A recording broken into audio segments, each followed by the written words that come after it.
I've not talked to you guys in over a year because I would call you guys 4 or 5 months at a time. And when I would call you guys would be yelling. You guys would be cursing me out. Mommy would be yelling at the top of her lungs. And so what I would do, I'd say, okay, I'm going to give you about 4 or 5 months.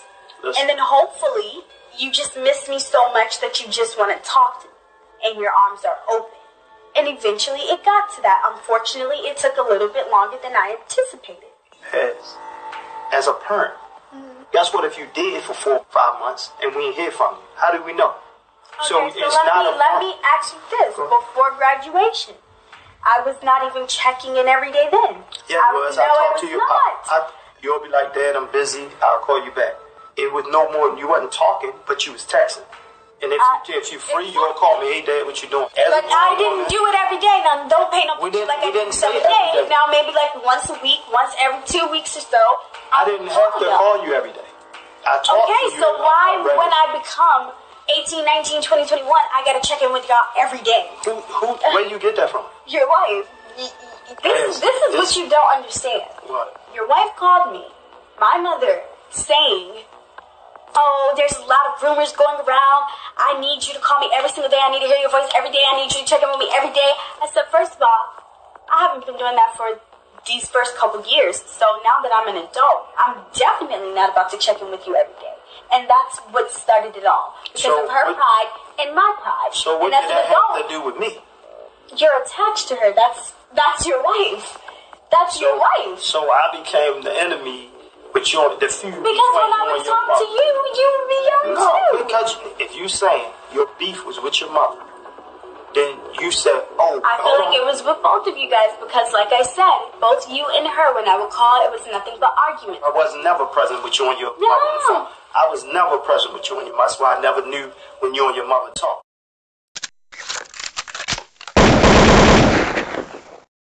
Before he has Nix tell the workers to move everything out. But we want to talk to you about the storage. You don't need to worry about going there because we are sending agents there to secure the area. Okay. Have you been to the storage facility yourself? I have been. Okay, and around when was the last time you were there? The last time we went there was after we moved out of the studio. We went there because we had to get like winter clothes out of there. So we got like winter clothes, jackets, that's me, all kinds of stuff that we needed to get out. And around when was that? I believe it was sometime this year, probably around like maybe February. Approximately February of 2019? Yes, of 2019. And at the time, Robert was low on money, so he also went there to see, like to get budget. He maybe felt like he had stashed some and maybe a jacket or something. Okay, and what does the storage unit look like? The storage unit is like an industrial building, so it looks very, very regular. It's just like a warehouse that is full of stuff. It's full of furniture from his first big house, from his first mansion. It has cars in there, I believe. It's just a bunch of stuff that has accumulated from every single apartment that he's had over these prior, years. I know for sure it is in Schaumburg because it's about 10-12 minutes from Whitfield Mall in Schaumburg. So usually what we would do is we would go to the mall while they were at storage. Okay. And the time you were there, did you see any other types of items like electronics or... No, but I know that all of his electronics are in storage. I know that for a fact. And how do you know that? Because he has told me and because he confides in me. And when they move stuff, they move everything to storage. Okay. And did he tell you they were in that storage unit? He did not tell me, but I know that that is the only storage that they move everything to.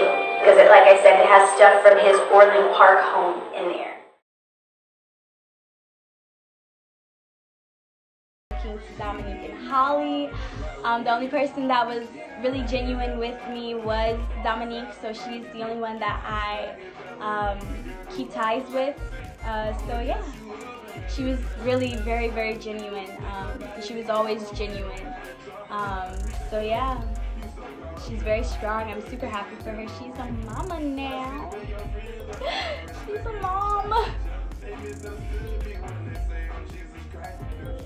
Someone said I photoshopped pics with Dominique. I did not The picture was of her and Rob. I guess when you try and blow them up and be nosy, that's what happens. Sorry, it's not Photoshop. Why would I Photoshop a picture when I'm trying to explain my story? And it's not frozen, it died.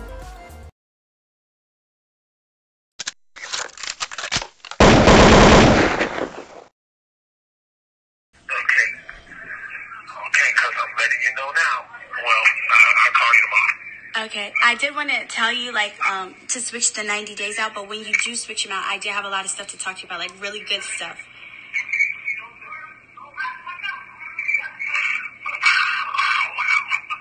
What do you mean? We already talked about last week switching out the days.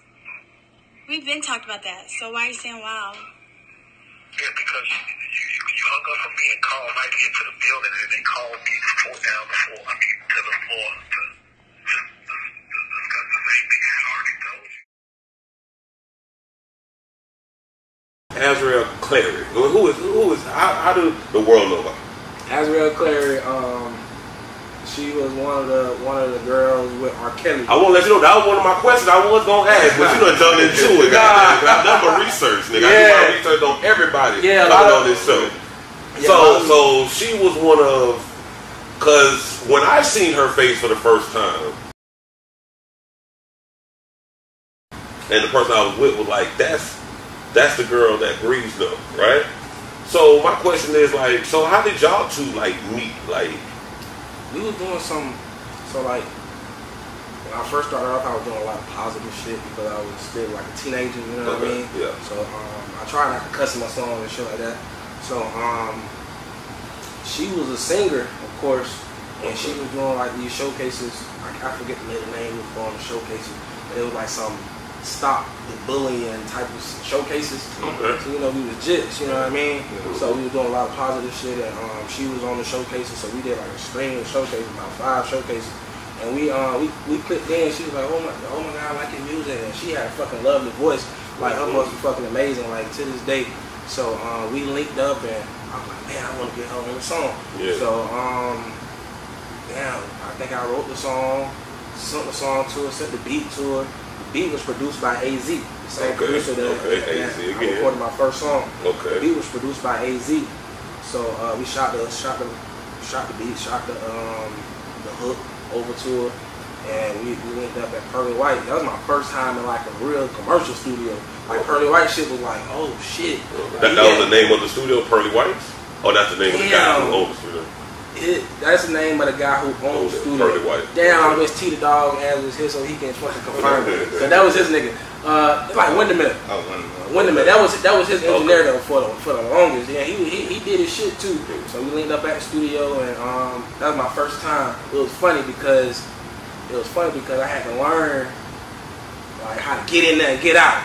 Like the engineer gonna run the clock. Cause that was my first time going to a studio where it was like, you gotta pay per hour. You had to pay per hour. He had to pay per hour. Okay. So it was damn. So you was spending money. So you was spending money out your pocket to get this song ready. Yeah. For sure. Okay. For sure. And I think. So you was on your CEO shit. You know what? I fucking lied. Hand me that. Hand me that ball. Don't give me the fucking line. Bring that back. Okay. Bring it back. I think T the Dog paid for that fucking session. T the Dog paid for that session. T the Dog paid for that session, bro. That's how much he believed in me. You know what I mean? T the Dog paid for that session. That's how much he believed in me. Okay. And we went to Pearly White Studio, dropped it, and after the song was made, we performed the song a few times. Y'all performed the song. Yeah, there's a few videos on YouTube. Okay. There's a few videos on YouTube. Okay. So y'all was close. Yeah, we were pretty close. Okay. We were pretty close, and I remember one time, we kind of lost contact.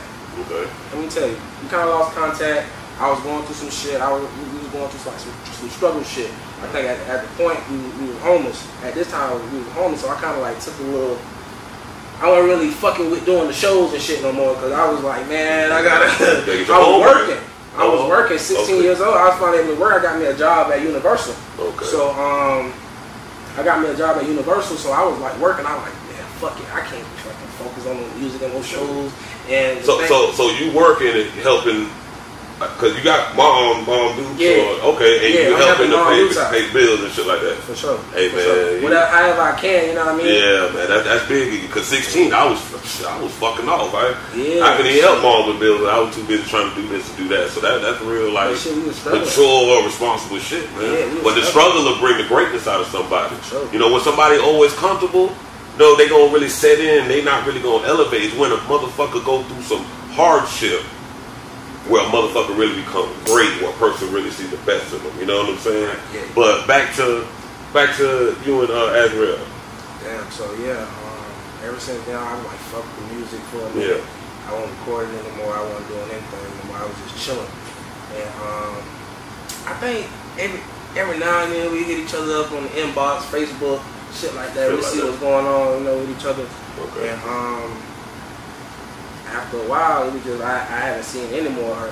Like I seen she was doing a lot of big shit, a lot of stadiums, like soccer games and shit like that. You know what I mean? But then so a while I haven't seen any more from her. You know what I mean? And to be honest, her mom and her dad, they pick me up a lot of the time to do the shows. So they'll keep like tabs on me here and there. They'll like my videos or whatever. So I didn't really think nothing of it. I'm just thinking like she, you know what I mean? She doing her thing. And one day on Facebook, I saw some like. It was weird to me. Like, it was like, I thought the shit was fake. Like, I think it was a sister of hers or some shit like that. Like, R. Kelly has my sister. He had my sister for a while, blah, blah, blah, blah, blah. And, so I didn't think nothing of it.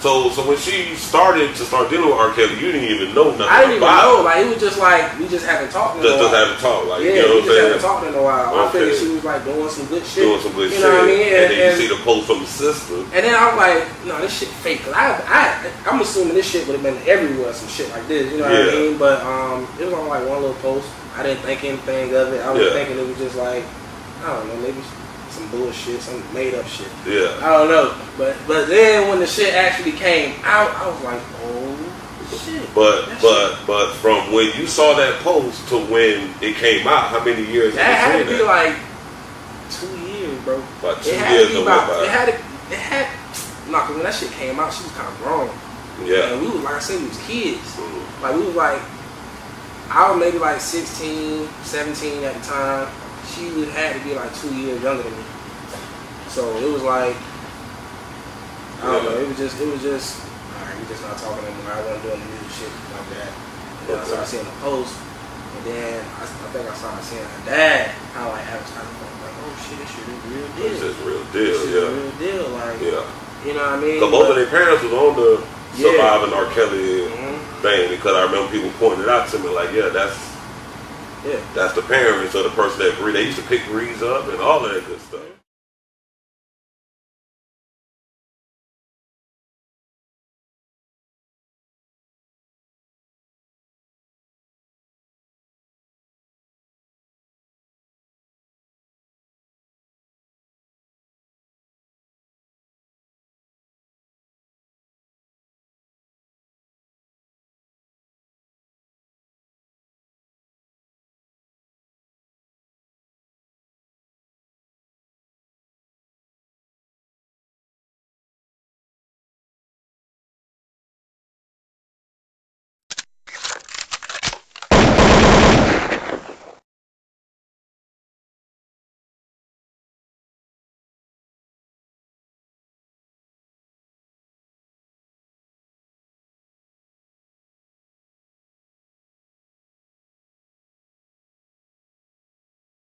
You know, there are plenty of teen singing sensations on YouTube, but this pair are so popular they caught the eye of the Queen Bee herself. Sisters Chloe and Holly Bailey are getting information. Beyonce 2.0 is ready to soar. Here's my Nightline co-anchor, Byron Pitts.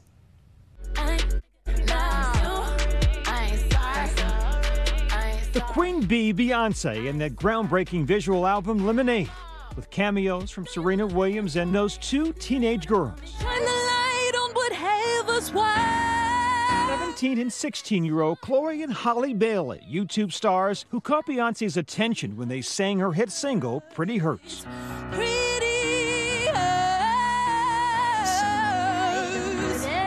It has now been viewed more than 11.5 million times. Fix what you can't see. How did Beyonce hear about you two? YouTube. Yes, YouTube. Online. We did the cover to Pretty Hurts. That one, out of all the covers we posted, it got the most traction. And then 2 weeks later, we got the email from Parkwood, and after we received that, 2 days later, we heard she wanted to sign us, and we were screaming. Yeah, we were like, what is happening?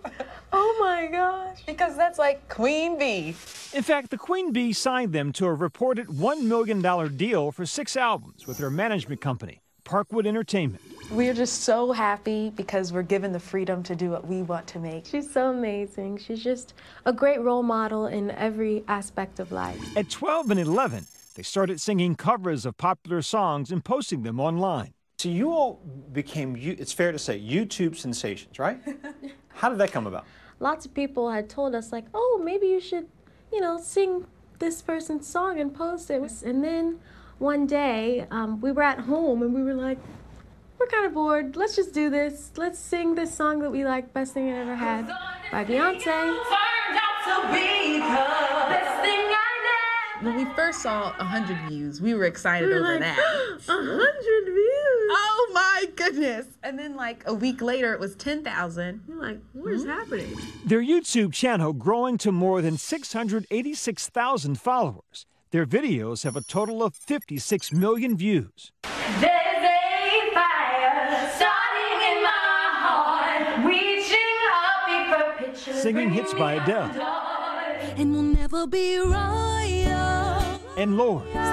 It's running up light. The kind of lux just ain't for us. We crave a different kind of buzz. Their music, a unique blend of R&B, funk, a little bit of rock and soul. They got their start in movies. Chloe starring as a young Lily. Beyonce's character, of course, in The Fighting Temptations. But I want to marry Michael Jackson.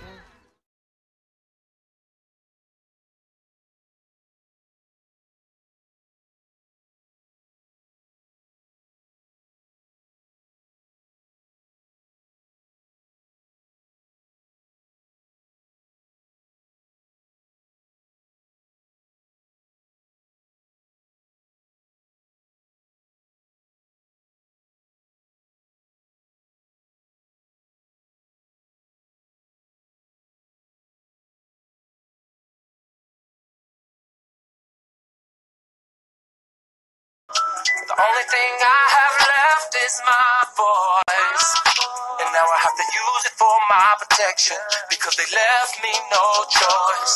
See, my work has nothing to do with my private life, so stay the fuck out of my business and tend to your own damn life. So go ahead, say what you wanna say about who I wanna date, but you won't say that shit to my face, cause you know it ain't shit to say. Next nigga bring me some dumb shit, it's gonna be a misunderstanding, cause niggas that listen to dumb shit are niggas that be on that dumb shit. They need a life cause they ain't got no life, so they always conjuring up dumb shit. Blocking my path, they don't know the half, and so they making assumptions. Since when do assumptions cost a man his whole career? Found guilty when you're innocent is the only test I fear. There is one thing that's for sure, and I wanna make this shit clear. I done lived my voice and represented my country for 31 fucking years. Damn it, I admit.